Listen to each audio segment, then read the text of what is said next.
Colton Haab joins us tonight. Colton, thanks for coming on. Absolutely. Thank you guys so much for having me. And before we get into anything, I just want to make sure that everybody hasn't forgotten why we are actually here tonight. I mean, we lost 17 lives last week, and yes, I actually physically put 2 to rest, and to me that was the hardest thing in the world to endure. I mean, nobody should have to go through this, so as long as we're taking the right steps to move forward from this and make sure that this doesn't happen again, I'm all for that. Well, we certainly haven't forgotten. Thank you for reminding us yet again, and we think that the only way to make the country better and maybe put a dent in this scourge is to have a rational, thoughtful conversation about what to do next. And with that in mind, Absolutely. You were planning to go to this event last night, and tell me if I'm mischaracterizing any of this. And you sent in, at the request of a CNN producer, you sent in a number of questions, statements you wanted to make, questions that you wanted to ask of the politicians on the stage, and they rewrote one of your questions? Is that right? Yes, sir. So what had happened was 4 days ago, I had gotten contacted by a lady named Carrie Stevenson from CNN. She had asked me originally to just write a speech. It was going to be at the town hall at the BB&T Center. So I agreed. I felt like it would be the right thing to do, be able to go speak my part, as well as open eyes to a few things that I thought that could make this situation a little better. From there, 3 days ago, so the next day after that, we had gotten, I got an email back from her, and she asked for more of questions rather than a speech, which I was totally fine with. So I wrote a little less of a speech and more of questions that I wanted to ask at the town hall. The day after that, it was more of just questions. She asked for just questions that I would like to ask.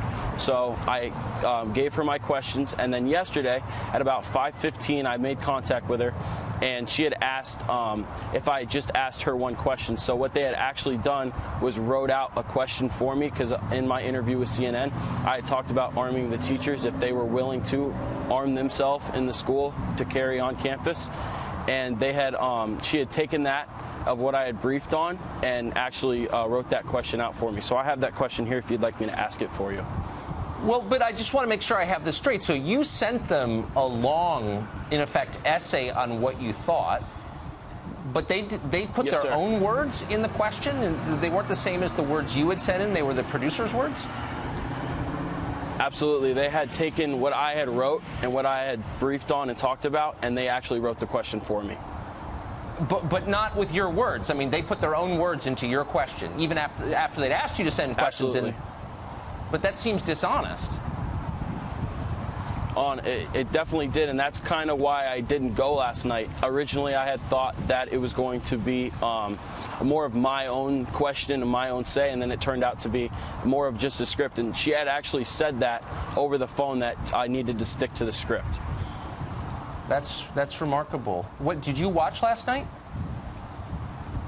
I watched a little bit of it. I kind of felt like I didn't really need to, because I knew that as soon as what had happened with me, that it was going to be more scripted and wasn't actually going to be actual questions. Then I didn't feel the need to fully watch it. So if CNN was willing to reword your question, put their own words in your mouth, and as you said, you didn't want to go along with that, do you think they did that to other people last night? I mean, absolutely. From what I did see, I'd seen a couple people that had asked questions before I did leave my house. And it was a little piece of paper cut out.